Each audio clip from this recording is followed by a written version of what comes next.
Good afternoon, and welcome to the DCTV News at Noon program. This program is brought to you by the Southwest TV Translator Association and supported by the Dolores County Broadcasting Network on DCTV. The News at Noon program is the best assembly of news and local weather for the Four Corners region. Give us your feedback and news alerts at 677-4119. With all that said, I'm Kendra Cook, and my co-hosts are Kelsey Kiesling and Jerry Tope. And now for May 18th, 2016, here's the news. The Cortez Journal reported that a human jawbone was discovered Sunday near the intersection of Montezuma County Road E and U.S. Highway 160, south of Cortez, according to reports. About 8 p.m. Sunday, Montezuma Sheriff's Deputy Victor Galarza reported they received a call from a woman who had been searching for a lost dog and discovered a possible human jawbone near that intersection. Galarza responded to the area and found the bone about 12 feet from the side of the highway, the report states. County Coroner George Devers and Sheriff Detective Lieutenant Tyson Cox later responded to the area and both confirmed that the item was a human jawbone. No other bones were found in the area and the case is completed, the report states. Devers said Tuesday that the bone was possibly from a 20 to 25-year-old female, but he did not say when the person had died. Sheriff Steve Nowlin said the bone was not from a homicide and the investigation was not a criminal case. He said the bone likely came from a skull that was used in a medical training or research capacity. Human cadavers are used for research in medical schools all the time, Nowlin said. The sheriff's investigation is closed and the case has been turned over to the coroner. Devers said the jaw had been prepared in such a way that is consistent with parts that are used for educational purposes. Some of the teeth had been glued back into the jaw. A forensic anthropologist is examining the jaw to determine more about the age and gender of the person, as well as how long it had been since the person's death. He said a similar mandible was found last year on Thanksgiving Day in the middle of a parking lot in Cortez. The jawbone discovered Sunday looks to have been sitting by the highway since fall, and it's possible that the two incidents are related. The coroner speculated that someone could have stolen the part from a medical facility and later discarded it, but he said there is no way to determine how the jaw ended up on the side of the highway Sunday. Nowlin said people come across human remains such as the jawbone occasionally in this area. People sometimes dig up ancestral Puebloan artifacts or remains by mistake. Nowlin said the sheriff's office, along with Devers, would reach out to nearby medical examiners and other medical personnel to make them aware of the incident and determine whether human parts came up missing from any local facility. According to the Cortez Journal, the former manager of a Durango art studio was sentenced Tuesday to 4 years probation for his role in stealing and selling photographic prints belonging to a world-renowned photographer best known for his image of Afghan Girl. Brandon Donahue, 31, read a brief statement in which he apologized to Margie Dudley, owner of the Open Shutter Gallery, and promised to repay his debt. Donahue pleaded guilty to felony theft and misdemeanor theft. The felony conviction will be wiped from his criminal record in 4 years if he successfully completes terms of his probation. In addition to probation, Donahue must complete 48 hours of public service and participate in victim offender mediation if the victim wants it. Donahue conspired with Bree DiStefano, a former Pennsylvania Art Gallery employee, to sell dozens of prints belonging to Steve McCurry, an award-winning photographer whose photo of Afghan Girl appeared on the June 1985 cover of National Geographic. DiStefano was an employee of Steve McCurry Studios in Pennsylvania, a position that gave her access to McCurry's prints, books, and other items. She doctored the books and asked for reprints to replace photographs she claimed were damaged in shipping, according to court records. The criminal activity occurred between May 2012 and November 2013. Once Donahue sold a stolen print, he wrote DiStefano a check for half the amount of the sale. Dang, we're cool, he texted her during the criminal enterprise. The next message also revealed a moment of introspection. DiStefano asked about insuring stolen photographs she was storing. I guess I can't really claim anything if they are in a fire or something, she texted. Donahue responded, well, at least it didn't cost you anything except your soul. On Tuesday, Donahue said he wouldn't compromise his personal ethics again. From the Cortez Journal, the U.S. Bureau of Land Management and nonprofit Friends of Cedar Mesa this month formed an unusual public-private partnership to prosecute looters and vandals of southeast Utah's Native American treasures. Under the agreement, Friends of Cedar Mesa will offer a standing reward of up to $2,500 for information that leads to convictions in cases in San Juan County, Utah. In the past 5 years, the BLM has reported a surge of disturbing archaeological crimes. Between October 2011 and April 2016, the BLM's field office in Monticello said it investigated 25 cases of looting, vandalism, and disturbance of human remains in San Juan County. In 2012, an historic Navajo hogan was torn down by campers. In 2013, a burial site in Butler Wash was desecrated by looters. In 2014, a 2,000-year-old pictograph site in Grand Gulch was vandalized. In 2015, 3 remote sites on Cedar Mesa were dug up by pot hunters, the ceramic kind, and a burial alcove was dug up in Beef Basin. A prehistoric wall was pulled down at Monarch Cave at Comb Ridge, and in the same area, a wall at Double Stack Ruin was knocked down. The BLM said vandalism has continued in the past 4 months. In January, a petroglyph was partially removed from a wall with a rock saw and a chisel near Bluff, badly marring the ancient rock art. In March, campers on Mully Point built a fire ring out of building blocks from a 2,000 to 3,000-year-old site, and vandals scratched their names in a rock art cave. Looting and vandalism is also a concern on Canyons of the Ancients National Monument in southwest Colorado, says monument manager Marietta Eaton. A recent incident is under investigation. Eaton said, when visiting our public lands, report suspicious activity. Protecting our archaeological resources is so important because it's the heritage of all Americans. Archaeological sites and artifacts are protected by numerous federal and state laws, including the Native American Graves Protection and Repatriation Act, Archaeological Resources Protection Act, National Historic Preservation Act, Antiquities Act, and the Utah State Antiquities Act. Violations of the laws include theft or intentional damage of cliff dwellings, shrines, pottery, stone tools, rock art panels, burials, and historic structures. Anyone with information about such crimes is encouraged to call 800-722-3998. For details about the reward fund policy, visit cedarmesafriends.org/reward. According to the Cortez Journal, a Colorado pilot says he was forced to make an emergency landing on a New Mexico highway after encountering mechanical issues. The Gallup Independent reports that Montgomery Lee says he was on his way to Arizona with a friend Thursday when the plane's engine seized up. Lee says he realized the airplane wouldn't make it to Gallup Airport and was able to land instead on an empty stretch of U.S. Highway 491, avoiding a potentially rocky field. He says the landing did not damage the plane or injure himself or his passenger. Lee was able to pull off to the side of the road to avoid affecting traffic. He says the Federal Aviation Administration is examining the engine to determine the cause of the mechanical failure. From the Cortez Journal, with the Colorado legislature failing to advance bills on several key issues this year, citizens and interested groups plan to continue the conversation on the ballot this fall. An effort to restructure a more than $700 million annual hospital provider fee was perhaps the most frustrating to groups fighting for money for schools and roads, considering the legislation had some bipartisan support. The plan would have exempted the fee from the Taxpayers' Bill of Rights, lowering taxpayer refunds set aside in the general fund, thereby freeing money for spending. Colorado Priorities is collecting signatures to place an initiative on the November ballot that would pick up where the legislature failed, asking voters to invest money in schools, roads, mental health, and senior services. The ballot effort emerged out of a series of statewide meetings last year known as Building a Better Colorado.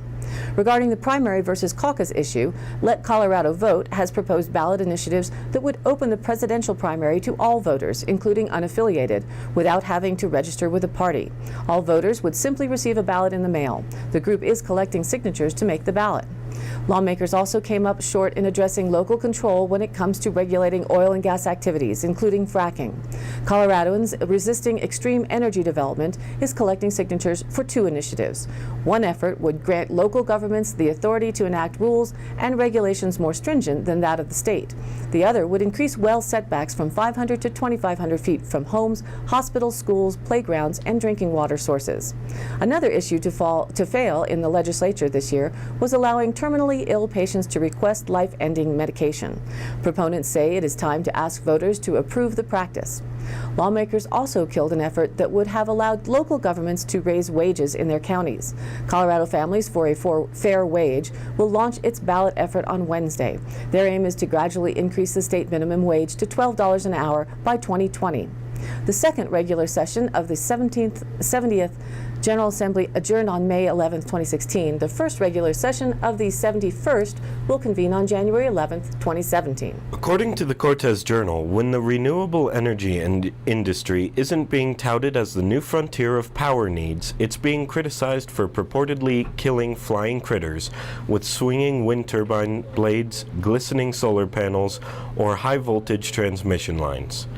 Now the Fish and Wildlife Service is trying to fix that problem, but in a way that may seem counterintuitive. The agency released a proposed revision to their eagle management strategies on May 6th. But instead of putting stricter rules in place, it's doing the opposite. The new rule would increase developer permit lengths significantly from 5 years to 30 years and allow permit holders to collectively kill a total of 4,200 bald eagles per year, nearly 4 times the current limit. That may sound crazy, but it's really the existing system that is skewed, not the proposed changes. Currently, if a developer wants to build a wind farm or solar panel, they may apply for an eagle kill permit that requires them to abide by a conservation plan, but also shields them from fines or legal action for killing eagles. But here's the catch. The permit is not required, and because its requirements are expensive and somewhat burdensome, very few developers are opting to apply. Currently, only one California wind farm holds a permit. Those that choose not to get a permit risk being fined for bird kills under the Bald and Golden Eagle Protection Act, but they are rarely caught and even more rarely prosecuted. Bird mortality is already happening, says Brad Bortner, Fish and Wildlife Service Chief in the Division of Migratory Bird Management, but we don't have frameworks to hold companies accountable for how many die each year. The service says the new, more relaxed terms would entice more developers, primarily those in the energy sector, including wind, solar, and companies with power lines that have the potential for killing eagles, to apply for the permits. And now, here's our weather report. Southwest of Dove Creek towards Squaw and Bug Point, rainfall yesterday and into the night varied from 0.37 inches to 0.65. The low affecting our weather patterns here is in the Arizona as predicted and will be moving to the east and northeast, taking its time this afternoon, evening, and night. Brief, heavy rain, small hail, and gusty winds will be possible up to midnight Thursday. 4 to 8 inches of snow and localized higher amounts above 11,000 feet are possible. Tonight at about midnight, we'll see the center pass the Four Corners area and wrap around moisture with around that, with slight chances for rain will continue through midnight Thursday. Winds peaking in the afternoons in at least nearing the 30-mile-an-hour range for Friday through Sunday are expected. The low pressure front in the Pacific Northwest is gathering and tightening and will be the cause of the winds from the southwest. The tighter it gets, the stronger the winds we get. At this time, most of the moisture and activity other than wind is expected to be north of us, and by late Tuesday, any slight chance of rain in our area should be past. The air is dry where the winds are being drawn from, so models are not showing any real chance of moisture for the weekend. The southern plains will be in a wet pattern through the end of the week.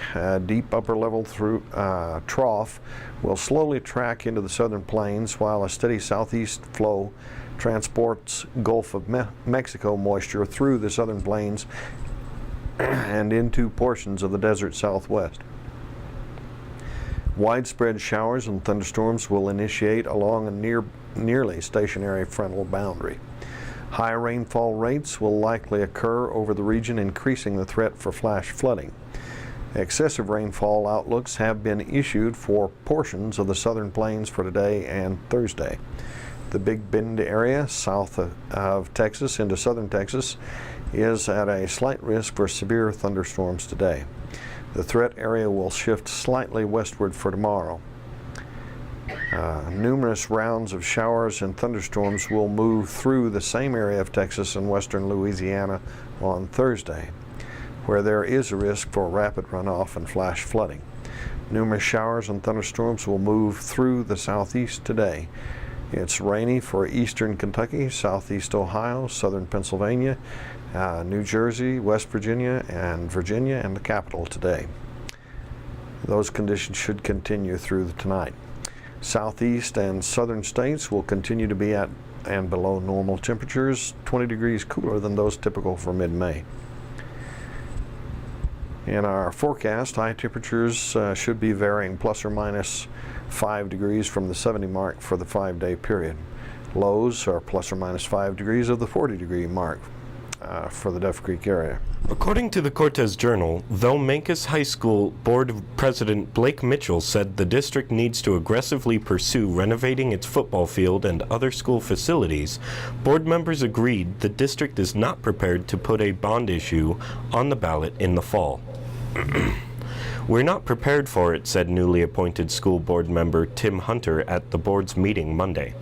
District officials have discussed a bond issue to generate revenue in order to address the district's aging facilities, such as the football field and the Performing Arts Center. Since this November is a presidential election, voter turnout and interests will be high, which would make it a good time to put a bond issue on the ballot, Brian Hansen said, the superintendent at Mancos. But Hansen said at the meeting that time was running out for the district to put together a campaign and get a bond issue on this fall's ballots. Board members decided the district should wait until November 2017 to propose a bond issue. The Mancos Public Library will pursue a mill levy in the upcoming election to support extended hours at the library and staffing costs, Library Board Representative Amy Getz told board members. Getz asked the school board to consider how the two entities could support each other. School board member Pamela Coppinger said the district should explore other funding methods or grant options such as a Building Excellent Schools Today BEST grant from the Colorado Department of Education. Board members also discussed a possible county or town sales tax, but they did not consider that a viable option. District officials will have to address the football field sooner or later, though. The field is becoming a liability. An article from the Denver Post reads that a number of Denver metro area cities and towns that have taken a wait-and-see approach to recreational pot since legal sales began in Colorado more than 2 years ago are no longer waiting and seeing. At least 4 communities, Englewood, Sheridan, Littleton, and Longmont, are in various stages of studying and debating a future with retail marijuana outlets. In Lakewood, a campaign is underway by cannabis enthusiasts to get a measure on the ballot this fall to make pot shops legal there. Michael Elliott, executive director of the marijuana industry group, said it's becoming evident to a number of local communities that it is safe to opt in. They're looking at their neighbors, seeing that the sky isn't falling, and they're saying, what's the big deal? With the current wave of communities considering legalization of retail sales, the metro area's bud-bereft South Side in particular could finally get in on some of the action that has taken Colorado and the nation by storm. In 2015, more than $587 million worth of recreational pot was sold in Colorado. Nearly $110 million in state sales and excise taxes were collected on those sales. Total sales in Colorado for 2015 were just shy of $1 billion. For small communities like Edgewater, which has half a dozen recreational marijuana stores, the tax revenue from cannabis sales has been a pretty big deal, according to city manager H.J. Stolf. He said the tiny city takes in just over $1 million in taxes on nearly $20 million in annual recreational marijuana sales, enough to allow it to fix up and repave all 12 miles of its streets. Littleton's City Council voted Tuesday 5-1 against the measure on whether to end the city's nearly 2-year-old ban on pot shops. More than 50 citizens participated in a lengthy discussion session prior to the vote, with back and forth on both sides of the issue. And Englewood's elected leaders took up the issue for the first time last week in a study session. The city could also follow a dual licensing scheme with its 3 medical shops. But a city official said it's time that Englewood leaders listen to their constituents, who in November of 2013 approved approved a non-binding advisory measure to allow pot shops in the city. In Lakewood, in November 2014, residents of Colorado's fifth largest city voted 54 to 46% against recreational pot sales. But that sentiment may have changed as the views of marijuana have changed across the country, and several players on the medical side are looking at placing a measure on the ballot this fall. Lakewood has 12 medical marijuana dispensaries, which bring in about $500,000 for the city in tax revenues yearly. Lakewood Mayor Adam Paul said the City Council has seen no reason to challenge the people's 2014 decision, but he's curious to see whether feelings on the issue have shifted. According to the Cortez Journal, 11 Dolores Middle School students recently competed in the Regional National History Day competition in Denver, and 2 students qualified for nationals.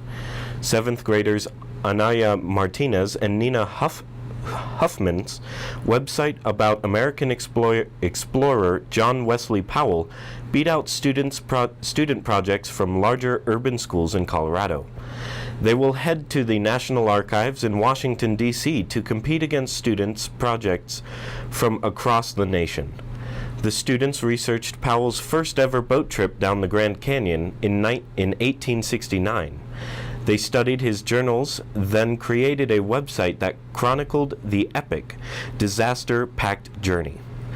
I like that he was adventurous and was not afraid of the challenge to go on a river that had not been explored yet, Huffman said. Martinez said the interesting topic was inspiring and that she and Huffman worked well together. The history buffs are refining the website in preparation for the national finals.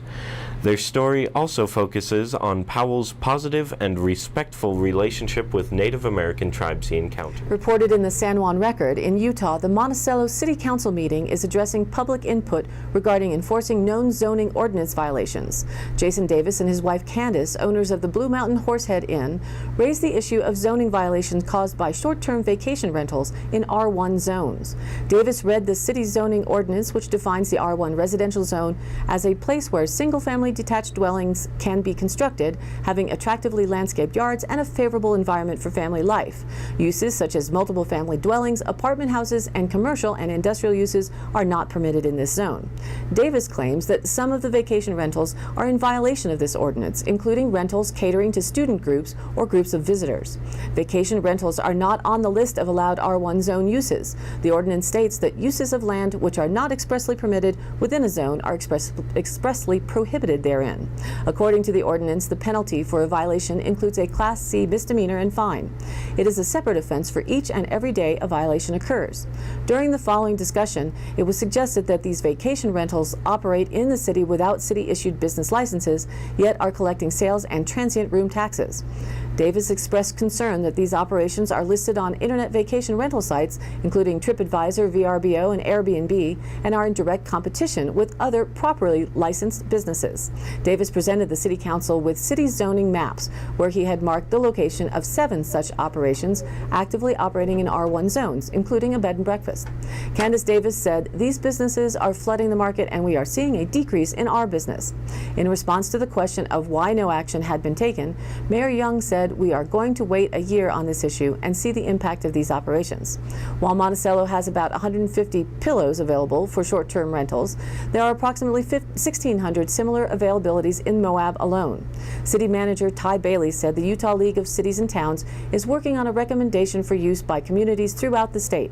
Bailey added that the issue has been put on the agenda of the next Planning Commission. The commission meets on the first Tuesday of every month. And now the Dolores County Sheriff's Roundup for the week of May 9th through May 15th. A county resident reported a protection order violation. The case is currently under investigation. A town resident requested assistance with emergency protection orders. The sheriff's office received a report of destruction of property. The case is under investigation. That's it for this week's Roundup. Stay tuned next week for more updates. And in today's High Country happenings, Saturday, May 21st, there's free Classic Air Medical LZ training and meet and greet from 9 a.m. to 1 p.m. at the Cajon Senior Center.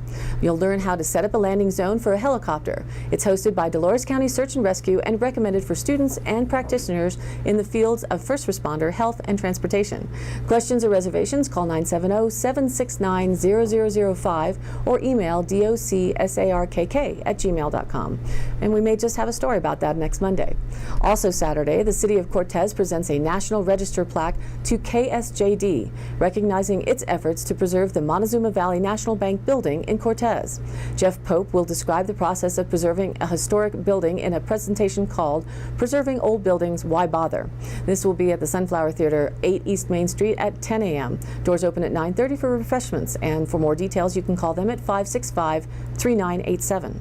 And Saturday the 21st is an annual poker ride sponsored by Mesa Verde Backcountry Horsemen.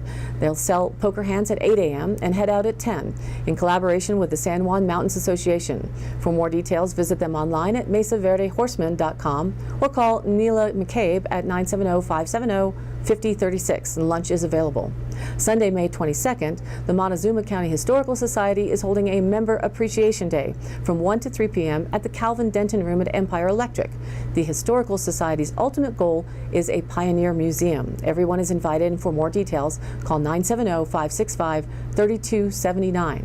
All of the event listings are available on our DCTV News at Noon Facebook page. So if you have a suggestion, you can email us at dcbnnews@gmail.com or call us at the station at 677-4119. Again, thanks for tuning in. This program is aired live at noon and rebroadcast at 2:30 and 8 p.m. on Channel 32.1 Dolores County, on Channel 30.4 in Montezuma County, and their cable Channel 5. And you can rewatch it on the YouTube at search DCTV News at Noon, and like us on Facebook and follow us on Twitter. For Kendra Cook, Jerry Tope, and all those who are working to bring you DCTV and the News at Noon program from Dove Creek, USA, I'm Kelsey Kiesling. See you next time.